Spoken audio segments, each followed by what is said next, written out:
Idol. And we're back right now, and our topic of the night is unemployment in the country, especially amongst the youth. And in studios, I have with me right now Philbert Mkuche. He's a fashion designer and a celebrity stylist. Brian, please introduce our other guest. Telling you next to me is a consultant and facilitator. She's going to be telling us where she works. But then her name is Camilla Edalia, one of the best there is in the planet. Karibu sana. Ebu tuambie ati, ambia watu kuinje, wajue exactly where you work.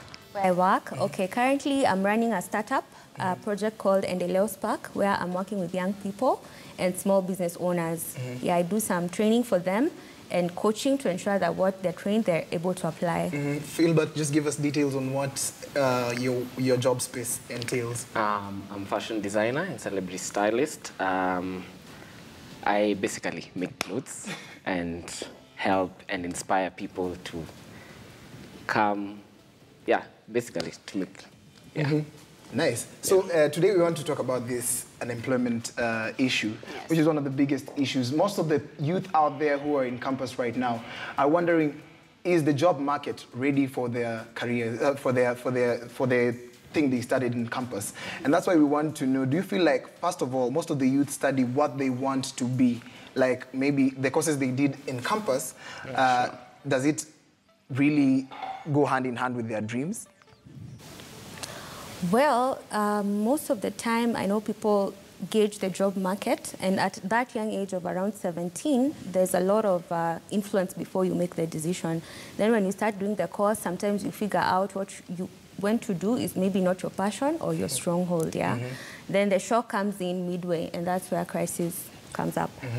Okay, Philbert, I'll direct this question to you. Have you always had a passion for fashion? Is this something that from a young age you've been building on, or is this something that you just fell into? Yeah, I'd say it's both, because when I cleared my Form 4, I was just, that free time you have before you join university, and you have a lot of time, university. So I got inspiration basically from my parents. They are very fashionable, by the way.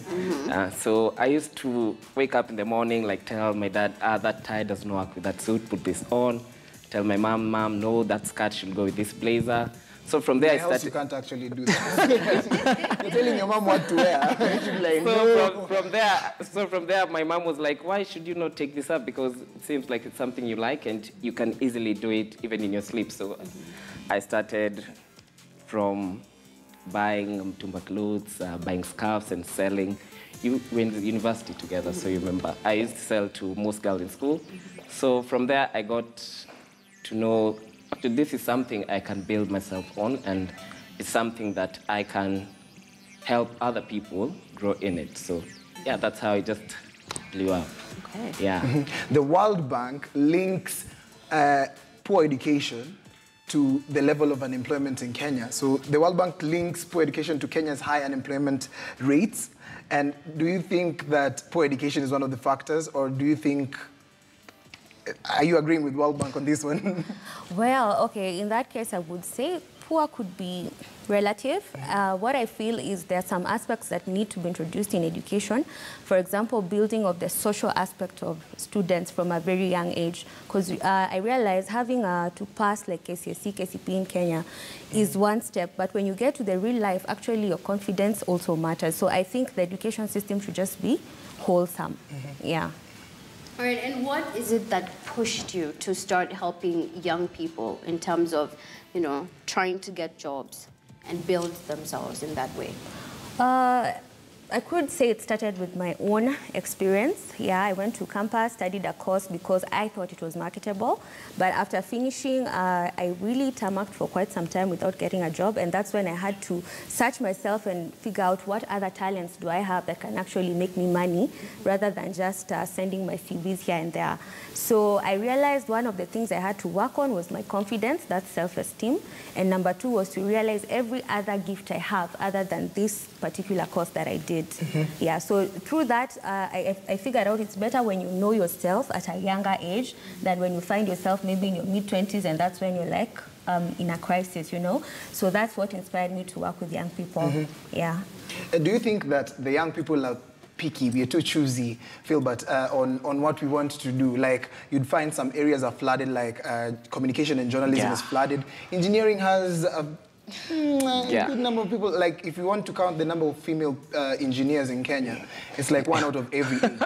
1 in every 8, Sure. you see. So talk to us about, do you think specialization is one of the things that we should create focus on?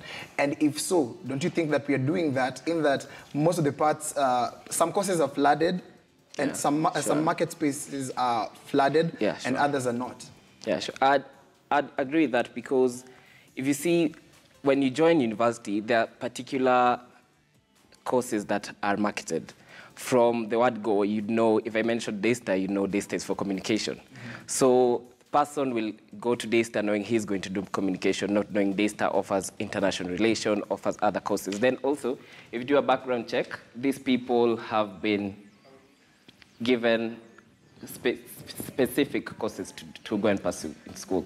So I think also, we should know how we're going to advise our fellow friends, also mostly parents, advise them on other courses that have other markets. So that when because like you see, a class of communication can graduate with over 2,000 people. A class of international relation will graduate with like 200 people. So at least the 200 people can be filled into the market. Communication is already flooded, so where are you going to take these 2,000 people? So I think also parents should know how to advise their children on particular courses. Don't just tell your son to be a doctor because the father is a doctor. Okay, we're just going to recap on the Twitter poll question tonight, and we are asking, what are the reasons? Just look at your TV screen right now. It's on your TV screen. It says, what do you think are the reasons for high unemployment in the country? What do you think are the reasons for high unemployment in the country? You can use the hashtag Youth Cafe. Follow me at Brian_Selly, at Tandiwe_Yego. Those are some, that's how we want to get some feedback. Na kauko pale inje, that's what we're discussing today. We just want to find out what's the reason as to why most of the people are affected by high levels of unemployment. Are we to blame? Are the youth to blame? We want to find out. So, mi nataka tu niambie, kuna venye Philbert amepatia very clear information on what's happening on the ground. But we want to find out, history of unemployment, is it as a result of the education that we're getting in the universities? If we break it down vizuri, is it practical? Is our education system practical? And if so, have the 844 guys been shortchanged? And are they ready for the technological developments that are happening across the world? Are we ready as a youth?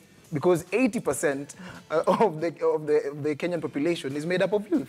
So, you see, just talk to us about the same.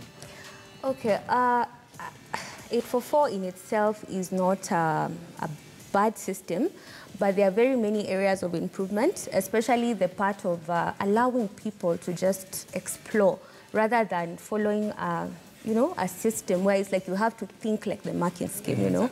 The other thing is sometimes it's unnecessarily hard, because you can find like when you do these professional courses, the exam is quite hard, but when you get to the job market, it's not that hard. It's all about you exercising your creativity. It's not that hard.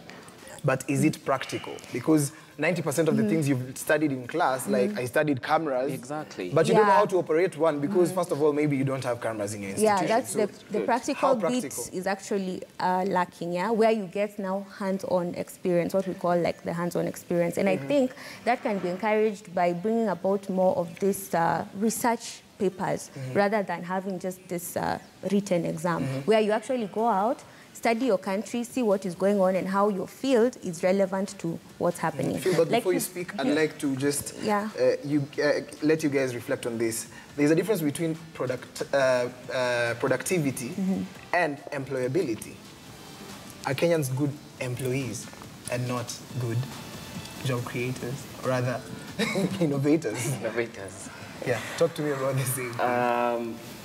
I'd say there's a 60-40% of Kenyans who are innovators, and so I think most Kenyans now, because of the technology and the system that we're trying to adapt to social media and all that, people are trying to come up with businesses and all that, running into doing errands and everything. But there's also this other small group that get comfortable. Once you're employed in a particular office, you know, this is where I'm going to build my space. This is where I'm going to build my house, my family from this. And this person is focused only on this. You cannot even convince them of anything else. So I think we are trying to become innovators, but at the same time, there's still a struggle in it, yeah. Okay, Philbert, you spoke a bit about the amount of support that your parents gave you. Yeah. And I just want to throw it to Carmela. Like, were your parents the same? Did they support you throughout your dream? Yes, I would say that. Like, I remember when I was choosing a course, it wasn't like pushed down my throat on what to select. They left it open. However, I realized, like, when I decided to pursue business, they were a bit, you know, skeptical about it, because, you know, our culture has been employment is the way. Maliza shule, tafuta kazi, you know. So when now you go out to do business, they feel it's too risky for a young person to do this, you know. Yeah, so that took a lot of convincing, but yeah. The viewers out there, I just want to inform you that on Monday, the Kenya Films Classification Board, under the leadership of Ezekiel Mutua, brought about penalties and licenses for filmmakers, and they rectified the Films and Plays Act Cap 222. So they're saying that definitely you can't just shoot anything and post anything. Yeah. If you are a young, not if you're a young person, if you're out there and just posting stuff, for anything for distribution and consumption, should go through KFCB, or rather you should get a license for that. So does it mean that we're not going to have that Instagram, Snapchat, Insta Live, and WhatsApp status and YouTube? What's going to happen to the people who are young filmmakers and have created jobs and niches for themselves in that industry? I think the government should reconsider something. We have more serious problems to consider other than Insta Live and people posting on social media and YouTube. So I think that's not a matter the government should get into, because if you look at the youth who have employed themselves with this, as you said, YouTube, make money out of Instagram selling stuff. Me, myself, I make money from selling stuff because I post mostly on Instagram. So I think that's not something so serious to consider. Yeah, the government should think of other serious business. Feedback on the same? Yeah, it's true. I actually agree with him. Like, there are more serious problems like floods and water issues, you know. And 10 billion. Yeah. And 10 billion. Yeah, drug abuse, you know, such things. Yeah, because I think whether it's true or not, it's more about the social aspect. I mean, Ata Moshene, part of it is not true, is it? Yeah. Just what is not even posted on social media and all. So I agree with him. It's not a priority, really. All right, so let's get down to the, you know, the money business of the whole situation. You have like 1 million followers on Instagram, and you're really selling yourself as a brand, you know, celebrity styling. How deeply did you have to think on that to say, this is my brand, this is Philbert Mkwicha, this is Fintan Fashion? I think first I'd consider my friends, and mostly shout out to my best friend, Naomi Nganga. She set a bar for me to reach. Say, there's a crowd of people you can convince that you make suits, and there's a above crowd that you should convince to me you make suits. So there's a way you package yourself, and there's a way you post pictures on Instagram, there's a way you articulate with your clients, there's a way you present yourself to your clients, so that before I walk into my office, my client sees me in a suit, he's going to agree, okay, this guy makes such suits. But I cannot convince you to put on a suit while I'm putting on sweatpants and joggers and everything else. Sure. So there's a particular, I think most people should understand first, mostly understand your clientele. When you understand your clientele, you're going to know how you're going to present yourself to a specific crowd. And once you hit that specific crowd, trust me, it's going to be all yours. I just want your final remark on this one, right before we go for a short break. Okay. Like, what would be your advice to people out there? Lazima ukuwe na connection, do you put a job Kenya? That's usually the big question. Well, connection, people always assume you have to have someone who's high there in an organization. But what I've learned through my own experience is connection is actually networking. Like, now that I know you, it means if you know what I do, my skills, my passion and interest, when you get an opportunity, you give it to me. So if you want connections, interact, mingle. Any event you go to, any forum, talk to people. Let them know who you are, your skills, and what you're looking out for. In less than 4 seconds, just say it quick because we're running out of time. Just give that the same feedback on the same piece. Yeah, it's just the same thing as you said. Just put yourself out there. Just always try to give yourself the best, then you will attract a perfect crowd. We're going to be going for a short break, but thank you very much. Philbert, Camilla, and you take care of yourselves and take care of your jobs and create jobs. Thank you. I'm sending you out there. We're going to go for a short commercial break, and we're going to be back with more information on entertainment, and definitely kuna kitu inaitwa Art Corner iko on standby, and a film review still out there. #Youth Cafe.